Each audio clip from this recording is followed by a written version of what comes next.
श्री गौर निताय की जय। श्री गौर पूर्णिमा महामहोत्सव की जय। श्री श्री जगन्नाथ मिश्र की जय। शची माता की जय। ताय गौर प्रेमानंदे।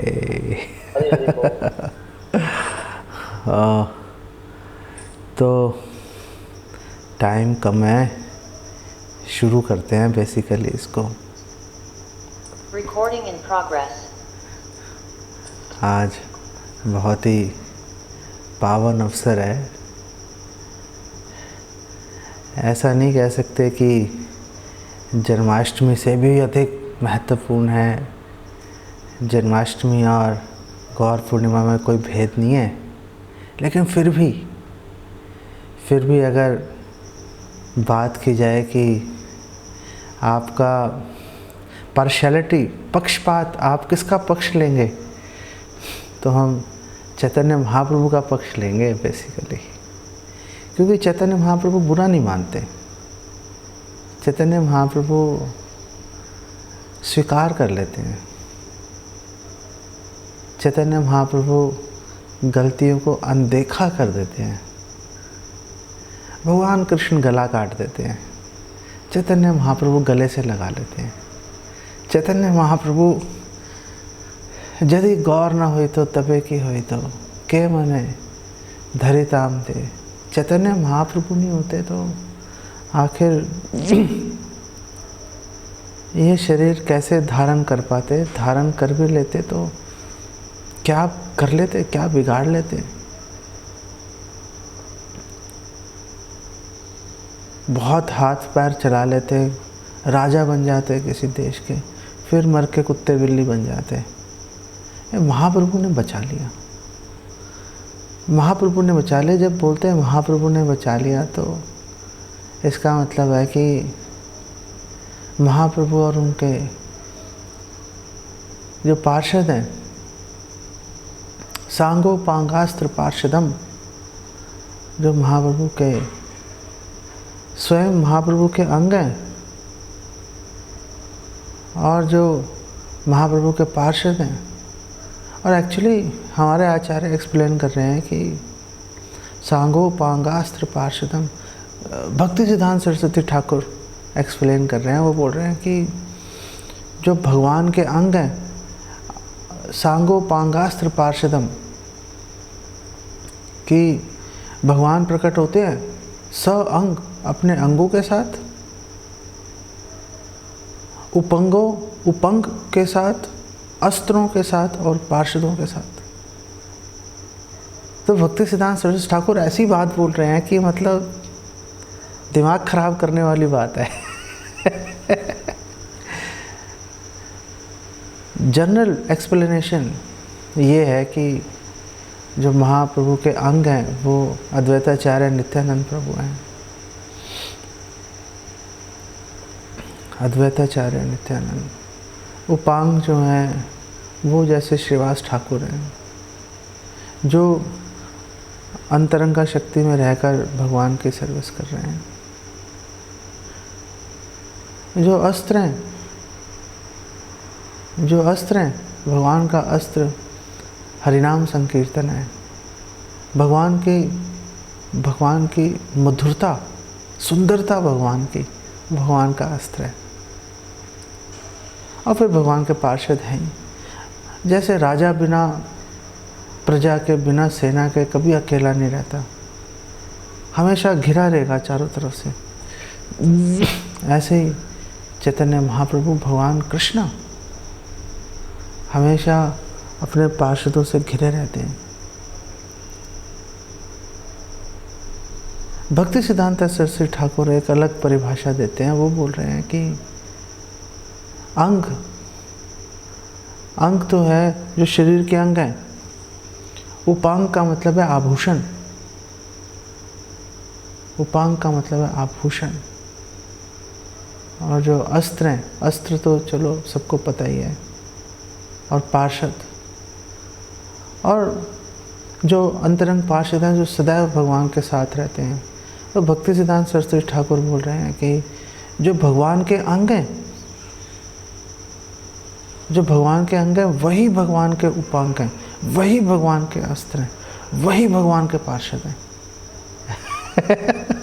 पता नहीं कैसे कहाँ से निकाल के ले आते हैं हम। आचार्य नहीं होते, अगर गुरु परंपरा नहीं होती, कैसे इन बातों को समझ लेते हैं हम। असंभव है समझना, बेसिकली असंभव है। क्यों हमारे आचार्य महत्वपूर्ण है, अभी आपको एक बात और बताऊंगा। तो भक्ति सिद्धांत सरस्वती ठाकुर कह रहे हैं कि जो भगवान के अंग हैं इतने सुंदर हैं, आभूषण के समान है। और ऐसे कोई वो गलत बात नहीं बोल रहे।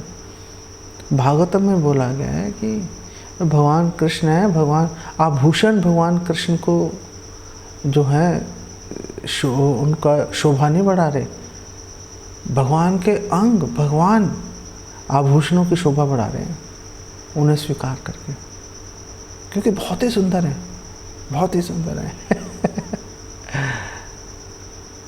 अस्त्र जो भगवान के मधुरता, स्वीटनेस, भगवान के जो अंग इतने सुंदर हैं चैतन्य महाप्रभु के लोगों को बरबस अपनी ओर आकर्षित कर लेते हैं। और क्योंकि भगवान के अंग कभी भगवान को छोड़ के नहीं जाते, इसलिए वो भगवान के बहुत ही निकटवर्ती अंतरंग पार्षद भी हैं। तो इस तरह से वो एक्सप्लेन कर रहे हैं कि जो सांगो उपांगास्त्र पार्षदम, जो भगवान के अंग है वही उपांग, वही अस्त्र और वही पार्षद है भगवान के, एक दृष्टि से, एक दृष्टि से। हम लोग अभी कल ही की तो बात है, हम लोग सेलिब्रेट कर रहे हैं 500 साल पहले आए थे महाप्रभु। बहुत लंबा टाइम लगता है 500 साल, ये आप 500 साल बीत गए, मतलब 500 साल तो बहुत लंबा टाइम है। और फिर भगवान कृष्ण तो 5,500 साल बीत चुके, निशानियां भी कम होती जा रही हैं धीरे धीरे। और फिर गवर्नमेंट्स भी ऐसी हैं कि जो बची कुछ निशानियां उनको उड़ाने में लगी है। कांग्रेस ने तो एक ऑर्डिनेंस पास करने की कोशिश कर रहे थे कि राम सेतु को उड़ा दो भाई, ये समुद्र के बहाव को रोक रहा है, इको फ्रेंडली नहीं है। उड़ा दो रे भाई।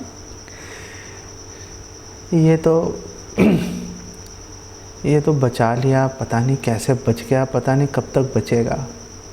कम होती जा रही है। गोवर्धन के, वृंदावन ब्रज के कितने पहाड़ इन्होंने उड़ा कर रख दिए।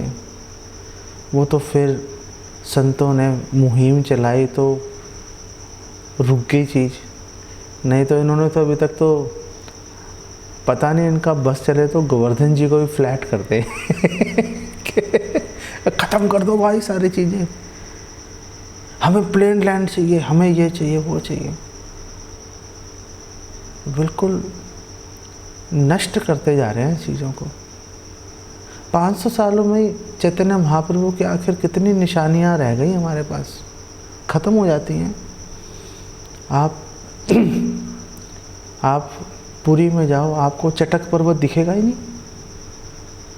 जो चटक पर्वत जिसको देखकर चैतन्य महाप्रभु गोवर्धन भाग रहे थे आलिंगन करने के लिए, वो चटक पर्वत ही नहीं दिखेगा आपको, है ही नहीं वजूद उसका, ख़त्म हो गया। वहाँ पे एक मठ बना हुआ उधर, तो लोग बोलते हैं ये मठ जहाँ पर है यहीं पर हुआ करता था। अबे हुआ करता था का मतलब क्या है भाई? उसकी रक्षा नहीं की, ख़त्म कर दिया उसको। ऐसे ही ख़त्म धीरे धीरे हो जाता है।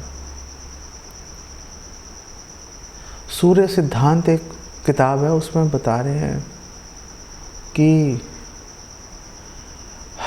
4 युग हैं,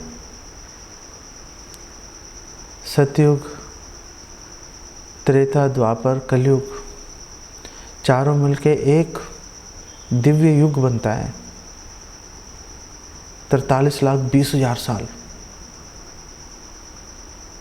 जो एक साइकिल, चारों युग खत्म हो जाएंगे, एक साइकिल बनेगी 43 लाख, 43,20,000 ईयर्स। ब्रह्मा जी के एक दिन में 12 घंटे के अंदर ऐसे 1000 युग चलते हैं, दिव्य युग 1000। 1000 का मतलब है 432 करोड़ वर्ष। 432 करोड़ वर्ष।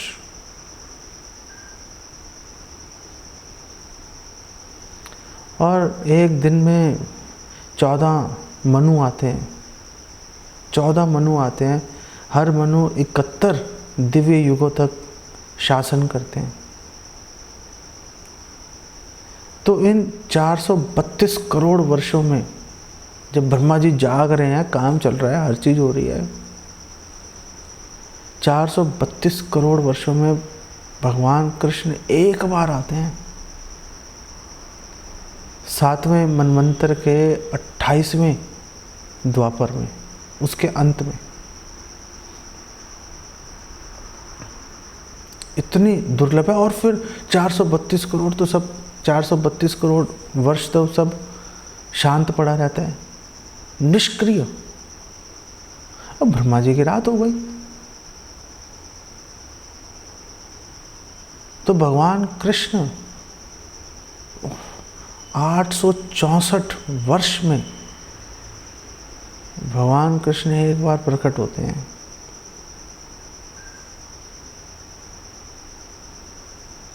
और जिस द्वापर के अंत में भगवान कृष्ण प्रकट होते हैं, तुरंत उसके बाद के कलयुग में चैतन्य महाप्रभु अवतरित हो जाते हैं।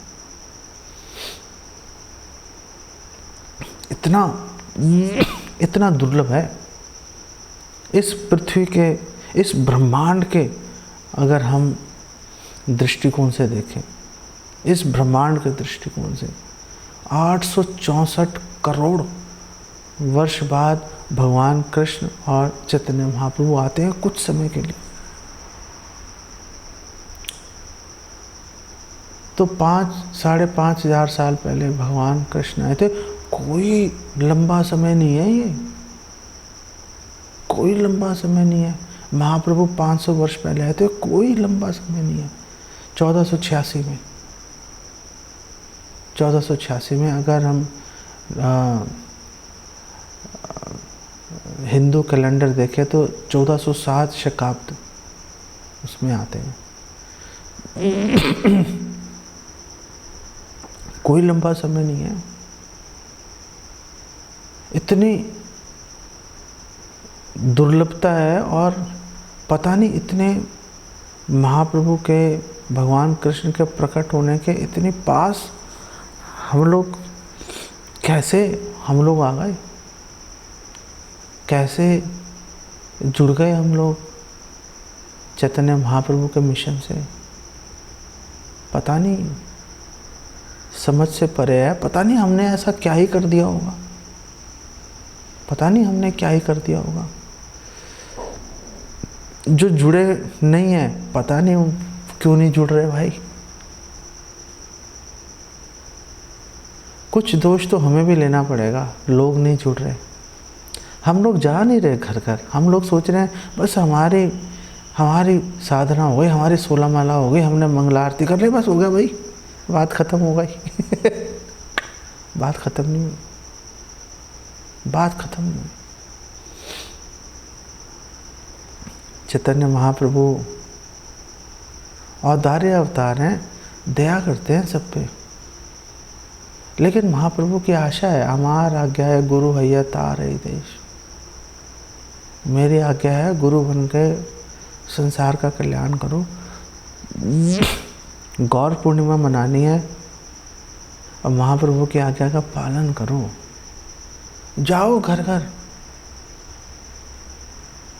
फेंको अपनी इज्जत को, जो अहंकार ये चादर लपेट रखी है, हम क्यों जाएं। अरे जाओ और लोगों के पैरों में गिर जाओ। नित्यानंद प्रभु तो यही कर रहे थे बेसिकली। नित्यानंद प्रभु तो जगाई मधाई के पैरों में भी गिर गए थे। नित्यानंद प्रभु तो यही कर रहे थे।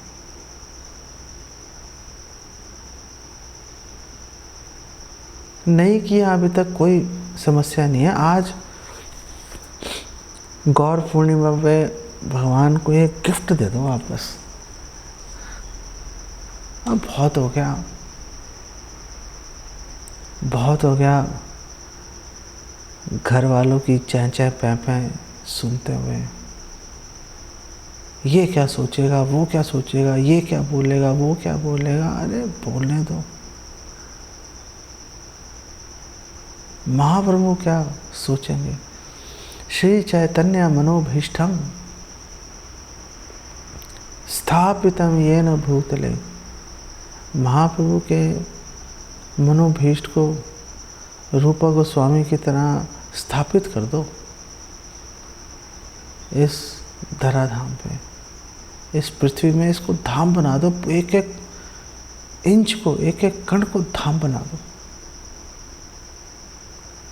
ये गौर पूर्णिमा है, ये गौर पूर्णिमा है। रूपा गोस्वामी सनातन गोस्वामी नहीं होते, कैसे महाप्रभु की दया, हरि नाम की महिमा कैसे समझ लेते हम। असंभव था समझना। रूपा गोस्वामी ने तो ऐसा एक श्लोक ही गढ़ दिया उन्होंने, प्रकट कर दिया उन्होंने। ये जिसने सुना बेहोश हो गया वो श्लोक, जिसने सुना। विदग्ध माधव में पहले अध्याय के 15वें श्लोक में ये श्लोक उन्होंने लिखा और महाप्रभु ने बार बार इस श्लोक को सुना। भक्तों को पकड़ के लाते थे महाप्रभु, इधर आओ, ये श्लोक सुना तुमने। रूपा गोस्वामी को बोलते थे सुनाओ भाई। रूपा गोस्वामी कहते थे मेरे को शर्म आ रही है। अरे सुनाओ, शर्म की क्या बात है भाई, मैं बोल रहा हूँ सुनाओ। फिर रूपा गोस्वामी बड़े ऐसे दीन भाव से रूपा गोस्वामी सुनाते थे उस श्लोक को। और वो कहते थे तुंडे तांडविनी रतिम वितनुते तुंडावली लब्धे। तुंडे मतलब मुख में, हमारे जीवा पर। तांडविनी नाचते हैं।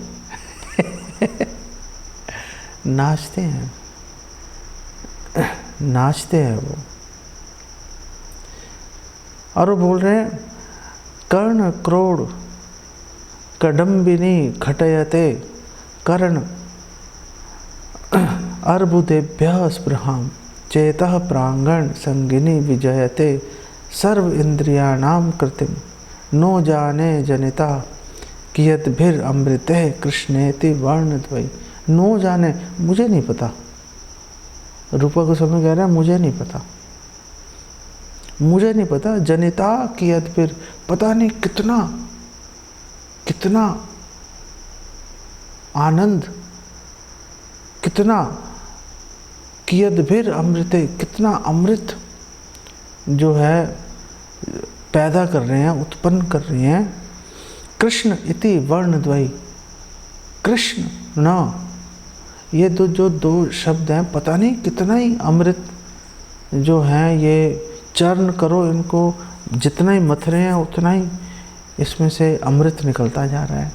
पता नहीं कितना निकलता जा रहा है कि तुंडे तांडविनी, जब बोलता हूँ, जब मेरे मुख में जब वो नाचते हैं तो मेरा हृदय, मेरे मन में आता है कि करोड़ों मुख होने चाहिए। और फिर कर्ण क्रोड़ कडम्बिनी घटयते, और जब वो मुंह से बोलता हूँ तो कानों में घुस जाते हैं वो। जब कानों में घुस जाते हैं तो स्पृहाम, इच्छा आती है। कर्ण अर्बुदेभ्यः, कि करोड़ों कान होने चाहिए मेरे सुनने के लिए, उसको एक कान से पर्याप्त नहीं है सुनना, एक कान से हृदय संतुष्ट नहीं हो पा रहा। और बोल रहे हैं चेतः प्रांगण, और जब कान में घुस गए तो कान से हृदय में घुस जाते हैं। चेतः प्रांगण संगिनी विजयते, और जब हृदय में घुस जाते हैं तो विजयते, जीत लेते हैं। क्योंकि हृदय को जीत लिया, क्योंकि मन को जीत लिया हरे कृष्ण महामंत्र ने, तो उसके द्वारा क्या किया, सर्व इंद्रियाणाम कृतिम, सारी इंद्रियां जीत लेते हैं, सारी इंद्रियां जड़ हो जाती हैं, अपने जगह से हिल नहीं पाती। इतना रस जो है कृष्ण नाम जो है वो प्रदान करने में सक्षम है। हम लोग कितना ले पाएंगे पता नहीं। जितना हमारे रिसेप्टर, हमारा एंटीना, जितनी झोली बड़ी होगी उतनी झोली में ये उपहार, ये भिक्षा डल जाएगी।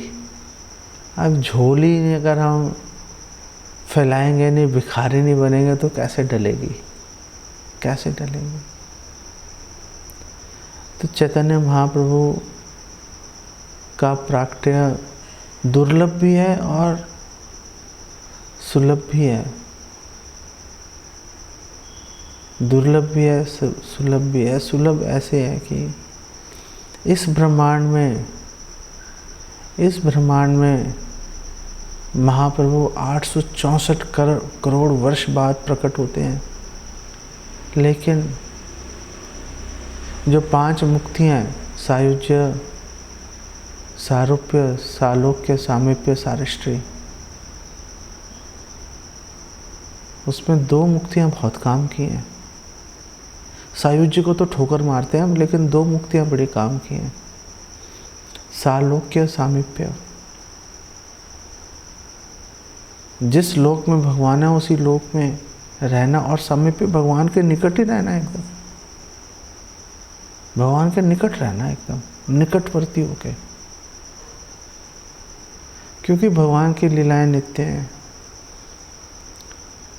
और भगवान की दया से असंख्य ब्रह्मांड है। तो असंख्य ब्रह्मांडों में भगवान कहीं ना कहीं भगवान प्रकट होते ही रहते हैं, कहीं ना कहीं भगवान प्रकट होते रहते हैं। इसका मतलब है भी हमें भी कभी भी हमें अवसर मिल सकता है भगवान के दिव्य लीलाओं में प्रवेश पाने का, इस भौतिक जगत में रहते हुए। किसी और ब्रह्मांड में चले जाएंगे जहाँ चैतन्य महाप्रभु, जैसे हम अभी बात कर रहे हैं, महाप्रभु भी प्रकट हो ही रहे हैं शची माता के गर्भ से, अभी प्रकट हो ही रहे हैं।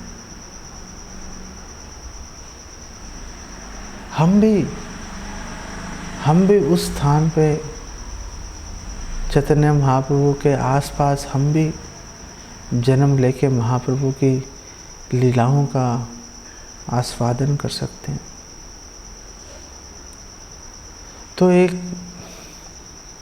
सन्यासी हैं, प्रभुपाद डिसाइपल, उन्होंने एक सवाल पूछा। बात चल रही थी, ब्रह्मा जी ने ग्वाल बाल चुरा लिए थे, तो बात चली कि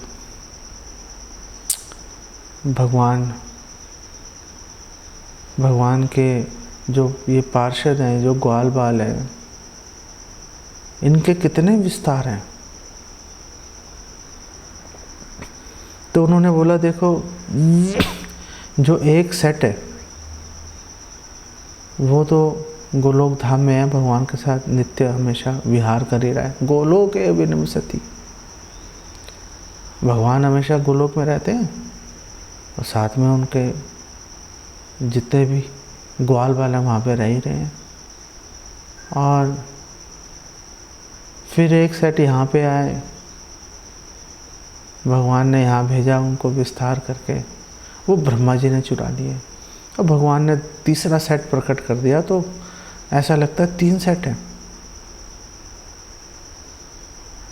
लेकिन एक्चुअली में अगर हम बात करें तो भगवान असंख्य ब्रह्मांड में भगवान अपनी लीलाएं दिखा रहे हैं। तो इसका मतलब ये है कि जो भगवान के पार्षद हैं, चाहे वो वात्सल्य भाव में है, चाहे माधुर्य में है, चाहे साख्य में है, दास्य में है, जो भी है, उनके करोड़ों एक्सपेंशंस हैं, करोड़ों। तो अगर रूपा गोस्वामी यहाँ कह रहे हैं कि वे करोड़ों कान होने चाहिए, करोड़ों जीवा होने चाहिए, वो होते ही हैं, वो होते ही हैं भगवान के पार्षदों के, होते ही हैं वो। करोड़ों ब्रह्मांडों में भगवान के करोड़ों स्थानों पर लीला चल रही है और उनके साथ उनके पार्षद करोड़ों रूपों में अपना विस्तार करके आस्वादन कर रहे हो। हम यहाँ सड़ रहे हैं बड़े बड़े, पता नहीं कैसे वो शुभ घड़ी आएगी जब हमारे दिमाग की बत्ती जलेगी, जब हमें पता चलेगा कि ओ भैया क्या चीज़ हो सकती है। आप सोचो, आपके करोड़ों एक्सपेंशंस हैं, आप सोचो कि आपके करोड़ों एक्सपेंशंस चल रहे हैं और वो करोड़ों एक्सपेंशन जितना सुख अनुभव कर रहे हैं, वो सारा सुख आपके हृदय में आप अनुभव कर रहे हो। पता नहीं कैसे हो जाएगा। इसीलिए तो ब्रह्म ज्योति के सुख को तुच्छ माना गया भगवान की सेवा जनित सुख से,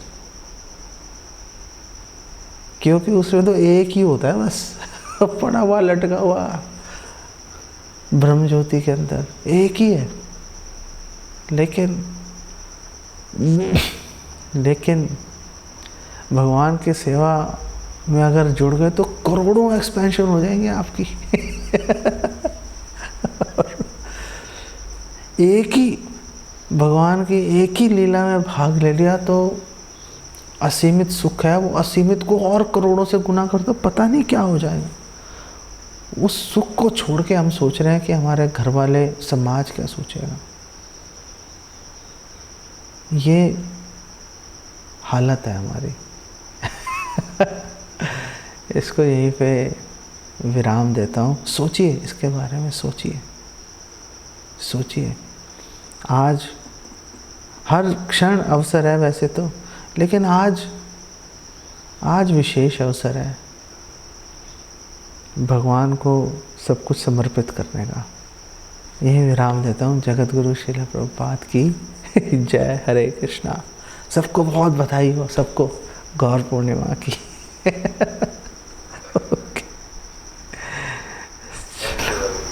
गुरु जी बस एक छोटा सा वो सवाल हल्का सा, कुछ भक्त हमारे कांटेक्ट में भी हैं और उनकी घर की परिस्थितियाँ ऐसी हैं कि होली के चक्कर में वो प्रोग्राम में बिल्कुल भी भाग नहीं ले पा रहे।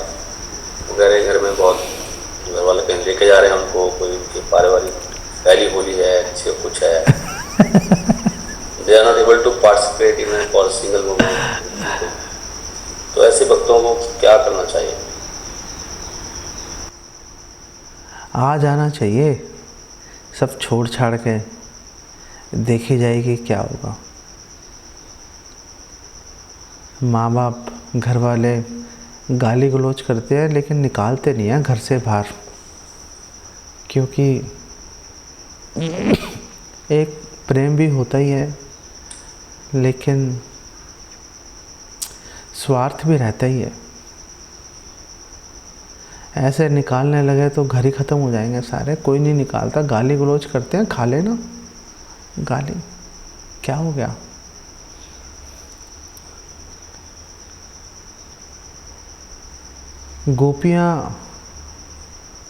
कई गोपियाँ जब भगवान ने वंशी वादन किया शरद पूर्णिमा को, गोपियाँ निकल के भागी, भगवान को संतुष्ट करने के लिए कुछ गोपियाँ नहीं जा पाई। उन्होंने बंद कर दिया, उनको घर वालों ने। उन्होंने भगवान का स्मरण करते करते विरह में शरीर छोड़ दिया अपना।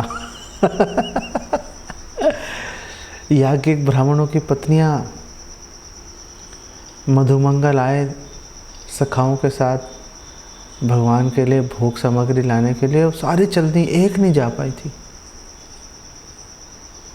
उसने बंद कमरे में भगवान का स्मरण करते हुए शरीर छोड़ दिया उसने, और भगवान की सेवा में जुड़ गई।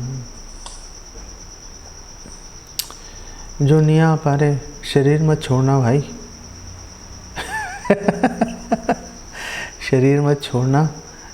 लेकिन जो नहीं आ पा रहे वो लोग बहुत अच्छे से पूरे मनोयोग से भगवान से विरह का अनुभव करने की कोशिश करें, भगवान की लीलाओं के बारे में सोचें।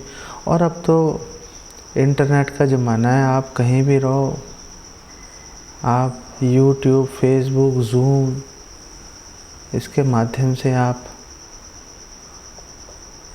कहीं भी रह के प्रोग्राम्स में भाग ले सकते हो। अब अगर वो भी नहीं ले पा रहे तो भाई फिर क्या इलाज है, फिर क्या बोल सकते हैं। इतनी रेस्ट्रिक्शन तो कोई भी नहीं लगाता। आप कहीं भी हो, अपने घर में हो, किसी जगह पे गए हो, मोबाइल पे चालू करके कान में ईयर प्लग्स लगा दो, बस बात ख़त्म हो गई। देखते रहो, सुनते रहो। अब इतना भी नहीं करोगे तो फिर करोगे क्या फिर? ये पहली होली क्या बीमारी है? पहली होली, मेरी पहली होली। चलो दूसरी पे देख लेंगे। पहली होली है, चलो ठीक है, कोई बात नहीं, दूसरी पे देख लेंगे क्या करते हैं। अरे पहली गौर पूर्णिमा तो है आपकी। हाँ, शादी के बाद। हाँ, पहली गौर पूर्णिमा भी तो है। लेकिन कोई बात नहीं, आप पहले होली मना लीजिए, दूसरी पे देखेंगे क्या करते हो आप। तब किसी और की पहली होली निकल आएगी, देखते हैं क्या होता है। कीमत देनी पड़ती है एक्चुअली में ना, कीमत देनी पड़ती है। मत दो क्या हो जाएगा। नहीं दोगे तो 864 करोड़ वर्ष मत दो कीमत, देखते हैं।